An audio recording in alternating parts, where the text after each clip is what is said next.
Was my daughter's wedding, but everyone was looking at me. My daughter sat 2 chairs over. It was her big day, and even though she was smiling during the speeches, I could see the tears building up in her eyes. She stood when it was her turn to speak, but after only 2 words, she burst out crying and crashed back into her chair sobbing. All because I had made a terrible mistake. My name is Rebecca Armstrong. 2 days before the wedding, I went to the hair salon. I'm no regular at the salon, because my hair isn't anything like as thick and beautiful as it used to be. Truthfully, I didn't think my head of hair could get worse.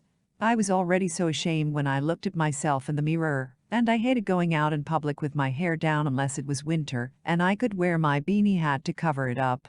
But this was for my daughter's wedding, the biggest day of her life, so I wanted to look great for her.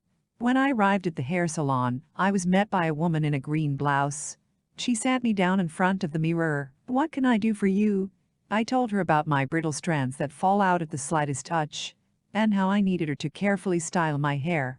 This was one of those salons where they spin your chair away from the mirror and go to work. We made small talk, and I drank coffee. I was having fun, but not for long, because eventually she spun me back around to face the mirror. "What do you think?" she asked. I tried to reply, but my throat was already tight, like it was being gripped by a 300-pound wrestler. I did everything I could to stop myself from bursting into tears.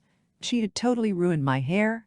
I don't remember what the stylist said next. It was all a blur. I only remember paying and getting out of there as quickly as I could.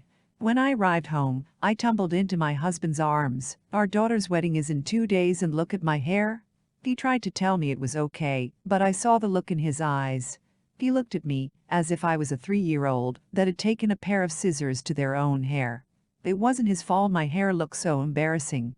And if he was looking at me like that, everyone at the wedding would be too. So over the next 48 hours I searched desperately for a way to fix it. I was so desperate I even considered shaving my head and getting a wig, but I couldn't cut off the small amount of hair I had left.